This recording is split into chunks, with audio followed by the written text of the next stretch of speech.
Jadi sebagai rakyat kita Indonesia sekarang sudah menolak sejarah lah. Dan saya memang menjadi kritikan pedas oleh rakan-rakan sebagai rakan kita di Indonesia kerana memperjuangkan konsep alam Melayu, mengubah nama bahasa Melayu menjadi bahasa Indonesia. Tapi hakikatnya masih bahasa Melayu. Sebelum tahun 28, apa bahasa orang Indonesia? Melalui ASEAN agak susah sikit kerana dari segi political will ataupun azam politik tak cukup kuat. Kita pernah mempertemukan Menteri Pendidikan Negara ASEAN, bahkan dalam ABIM pun tak dapat bertemu. Masing-masing Menteri Pendidikan mewakilkan ketua pengarah ataupun kepala badan. Jadi tak ada azam politik lah. Itu mungkin agak lambat. Assalamualaikum warahmatullahi wabarakatuh. Salam sejahtera untuk semua, sahabat kata per kata. Itulah keluhan Profesor Awang Sarian mengenai nasib bahasa Malaides, yang mungkin bukan sekedar keluhan biasa, akan tetapi sudah menjadi jeritan hati dan tangisan. Semua itu disebabkan hancurnya bahasa Malaides, dikarenakan masyarakat Melayu Malaides tidak menggunakan bahasanya dengan baik di negeri Malaides, yang biasa dianggapnya sebagai bahasa Melayu itu. Kehancuran bahasa Malaides sebenarnya memang tinggal menunggu waktunya saja. Dan kegagalan bahasa Malaides telah gagal dalam segala aspek. Dan sangat terasa sekali bahwa bahasa Malaides masih seperti bahasa kampung yang tak punya nilai ekonomi. Mengapa demikian? Karena adanya figur profesor Melayu palsu di negeri Malaides, seperti Profesor Awang Sarian. Namun entah mengapa Awang Sarian bisa menjadi seorang profesor di negeri Malaides. Bukankah dia adalah orang Jawa yang terlahir di negeri Malaides, namun sikapnya seperti si paling Melayu. Itulah kesalahan terbesar negeri Malaides, karena mengambil tokoh Melayu palsu, yang merasa si paling Melayu itu. Sedangkan dia adalah orang Jawa. Profesor Awang Sarian telah mengabaikan perbedaan konsep di kedua negara, antara Malaides dan Indonesia. Konsep di negeri Malaides adalah konsep Melayu palsu, konsep yang resmi di negeri Malaides, dikarenakan semua suku yang ada di Nusantara, disebut Melayu. Namun jika di Indonesia, Melayu adalah salah satu nama dari semua suku di wilayah Nusantara Indonesia, lalu kesemua suku menyebut dirinya sebagai bangsa Indonesia. Tidak ada satu suku pun yang diberikan hak keistimewaan di negara Indonesia. Tidak seperti negeri Malaides, negara buatan Inggris itu. Para pemimpin di negeri Malaides tak sanggup membuat konsep yang baru untuk negeri Malaides. Mereka hanya melanjutkan konsep yang diwariskan oleh penjajah Inggris, yaitu konsep perkauman, konsep kemelayuan, serta konsep ketuhanan Melayu, yang kaum Melayulah yang harus mendapatkan hak keistimewaan Melayu di negeri Malaides. Jika di Indonesia, tidak ada yang namanya konsep perkauman ataupun ketuhanan Melayu, yang ada hanyalah konsep kebangsaan yang modern, yang tidak berdasarkan ras ataupun warna kulit serta agama. Konsep kebangsaan di Indonesia hanya mengatasnamakan negara Indonesia. Tidak seperti konsep kebangsaan di negeri Malaides. Negeri Malaides menjalankan konsep kebangsaan yang dalam satu negara ada tiga bangsa, yaitu bangsa Melayu, bangsa Cina, dan bangsa India. Konsep tersebut adalah konsep yang rasis, yang hanya bangsa kaum Melayulah yang mendapatkan hak keistimewaan di negeri Malaides. Untuk itulah kehancuran bahasa Malaides yang mereka sebut sebagai bahasa Melayu, semakin membuat Profesor Awang Sarian berjuang sampai habis-habisan untuk mempropagandakan bahasa Melayu, yang sebenarnya adalah bahasa Malaides, yang isi kamusnya terdapat begitu banyak kosakata bahasa Indonesia. Namun konstitusi negeri Malaides menetapkan bahasa Melayu sebagai bahasa kebangsaan. Lalu apakah Profesor Awang Sarian mengetahui dan paham, kalau konstitusi di negara Indonesia juga telah menetapkan bahasa Indonesia sebagai bahasa resmi sekaligus bahasa kebangsaan? Mungkin karena merasa paling Melayu, Profesor Awang Sarian menafikan segala perbedaan konsep yang ada di kedua negara. Sehingga para profesor-profesor Malaides menciptakan propaganda alam Melayu, dan berusaha untuk memelayukan Nusantara, yaitu Indonesia. Dan juga, ingin memelayukan bahasa Indonesia, namun semua propaganda itu gagal total. Padahal Profesor Awang Sarian sudah menghabiskan begitu banyak anggaran negara Malaides, menghabiskan duit rakyat Malaides, yang bertujuan untuk memelayukan segala apapun yang ada di negara Indonesia. Tujuan seperti itu sungguh sangat jahat sekali. Lalu sekarang, Awang Sarian teriak-teriak bahwa orang Indonesia menolak sejarah. Namun sejarah yang manakah yang kami tolak? Sejarah yang manakah yang orang-orang Indonesia tolak? Mungkin yang dimaksud Profesor Awang Sarian adalah sejarah kemelayuan. Sebagai profesor, semestinya Awang Sarian paham dan mengerti, bahwa sejarah dan peradaban itu diciptakan oleh manusia, sekumpulan masyarakat yang bersepakat. Bangsa Melayu dan nama bahasa Melayu yang itu sendiri, adalah ciptaan manusia, atas kesepakatan masyarakat Melayu pada masa itu. Semua itu hasil kesepakatan sosial atau masyarakat, atau suku pada masa itu. Kami sebagai masyarakat bangsa Indonesia, tidak menolak sejarah bahasa Melayu di masa lalu. Namun bangsa Indonesia berhak menciptakan sebuah sejarah. Bangsa Indonesia telah sepakat menamai bahasanya, dengan nama bahasa Indonesia. Hal itu juga sejarah. Bukankah bahasa Melayu yang dikembangkan menjadi bahasa Indonesia, adalah bahasa yang berasal dari wilayah Indonesia sendiri? Lalu bahasa Indonesia, menjadi bahasa negara, yang masuk dalam Undang-Undang Konstitusi Negara Indonesia. Hal itu juga sejarah.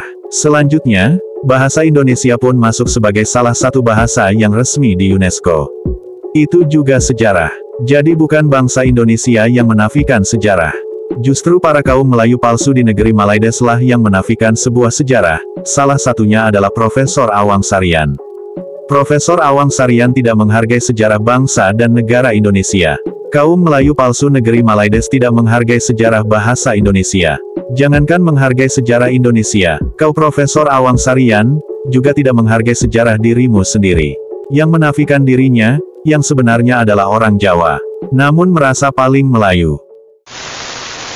Istilah bahasa kebangsaan kita memang bahasa Melayu. Itu tidak pernah dirubah dalam pelembagaan. Sekarang orang istilah bahasa Malaysia itu sebagai satu istilah umum, tetapi tidak mempunyai implikasi undang-undang. Yang ada implikasi undang-undang ialah bahasa Melayu. Itu dalam 152 jelas, dan dalam banyak akta dan banyak peraturan yang lain pun tetap bahasa Melayu. Jadi ini tak patut jadikan isu lah. Dan sekarang jadi isu. Termasuk baru-baru ini ada satu sidang di Kuala Lumpur. Ada yang bertanya kepada saya, mengapa tak diperjuangkan istilah bahasa Melayu? Mengapa bahasa Malaysia? Saya kata saya tidak pernah keliru tentang istilah bahasa Melayu bahasa Malaysia. Perjuangan saya dari dahulu bahasa Melayu. Di mana-mana negara, itu saya katakan di Australia, walaupun ada berbagai-bagai etnik yang ada di situ, tapi bahasa English language itu sebagai bahasa negara, mereka tidak merubahnya. Tak pula jadikan di Australian language, bahasa Australia, bahasa New Zealand, bahkan Singapura pun tetap meletakkan nama bahasa Inggris. Jadi nama bahasa ini sangat rapat dengan sejarah. Kita tak patut merubah. Indonesia itu cerita lain. Tahun 28 dalam Sumpah Pemuda, mereka mengubah nama bahasa Melayu menjadi bahasa Indonesia. Tapi hakikatnya masih bahasa Melayu. Sebelum tahun 28, apa bahasa orang Indonesia? Bahasa Melayu. Dan itu sudah saya buktikan dengan menunjukkan berbagai terbitan jurnal, majalah, buku. Walaupun ejaan Belanda, MELOJOE, itu Melayu, ejaan secara Belanda. Tetap. Di sebagai rakyat yang kita Indonesia sekarang sudah menolak sejarah. Dan saya memang jadi kritikan pedas oleh rakan-rakan sebagian rakan kita di Indonesia kerana memperjuangkan konsep alam Melayu. Dahulu tak ada. Ini kerana kesan pasca kolonial. Kita lepas penjajahan, kita pun membina negara masing-masing. Dan dengan jati diri masing-masing, Indonesia mengubah nama jadi bahasa Indonesia. Malaysia kekal bahasa Melayu. Brunei kekal bahasa Melayu. Indonesia masih di alam Melayu sebenarnya. Begitulah kesedihan tokoh Melayu palsu, yaitu Profesor Awang Sarian. Kalau kaum Melayu palsu Malaides memang kaum yang hebat, seharusnya mereka sanggup memartabatkan bahasa Malaides yang disebut sebagai bahasa Melayu itu, yang isi kamusnya banyak sekali kosakata bahasa Indonesia, serta kosakata bahasa daerah yang ada di negara Indonesia. Dan seharusnya tidak perlu melibatkan Indonesia, jika hanya sekedar ingin memartabatkan bahasa, jikalau mereka memang benar-benar kaum yang hebat. Dan juga, seharusnya mereka pun sanggup memelayukan semua orang-orang yang ada di negeri Malaides. Contohnya seperti kaum bangsa Cina dan India, serta kaum-kaum lainnya yang ada di negeri Malaides. Namun nyatanya, apa yang diimpikan kaum Melayu di negeri Malaides, ternyata takkan pernah terwujud karena tidak mampu untuk memelayukan mereka semua yang ada di negeri Malaides. Itu karena kaum Melayu palsu dan asli di negeri Malaides tidak pernah bersatu, dan bukan kaum pejuang, melainkan sebenarnya adalah kaum pecundang, kaum pengkhianat Nusantara. Dan juga, mereka adalah kaum yang suka dongeng, dan halusinasi, yang tak mampu membaca realitas sosial politik yang ada di negaranya. Para pemimpin Indonesia serta orang-orang Indonesia terdahulu, sudah melihat bahwa kata Melayu, tak akan sanggup menyatukan Nusantara.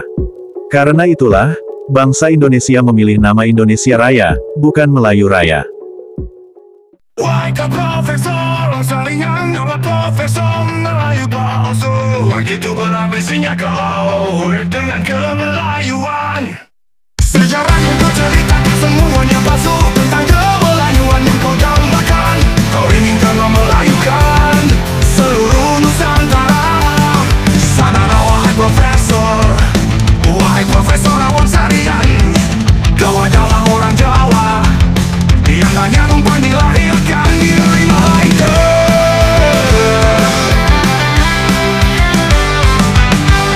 Sudah sejarah dirimu yang telah kau butakan sendiri demi kesejahteraan hidupmu dan juga demi gelarmu di negeri Malaida.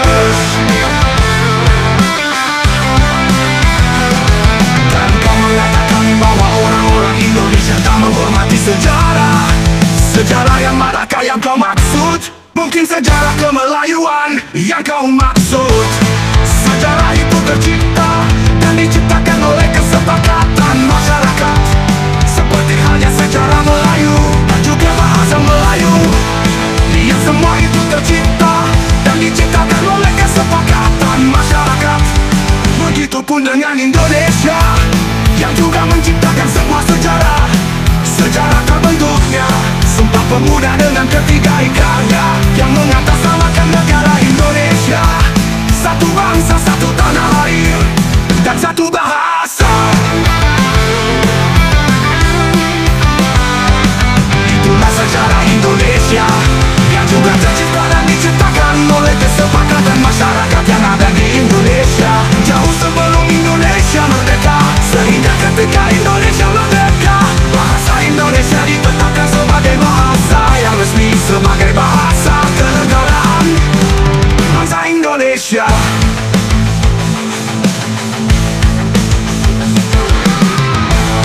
Itulah sejarah Indonesia yang tercipta dan diciptakan oleh kesepakatan masyarakat Indonesia.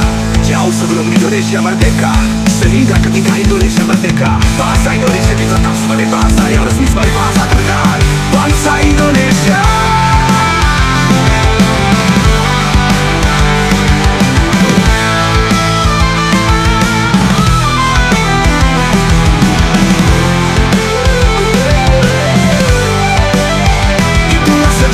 Indonesia yang tercipta dan diciptakan oleh kesepakatan masyarakat Indonesia. Jika masyarakat Melayu terdahulu menciptakan sebuah sejarah, apakah masyarakat Indonesia tidak diperkenankan untuk menciptakan sebuah sejarah? Begitu bodohnya kau menceritakan sejarah Indonesia. Seluruh wilayah Indonesia bersatu atas nama Indonesia, bukan Melayu.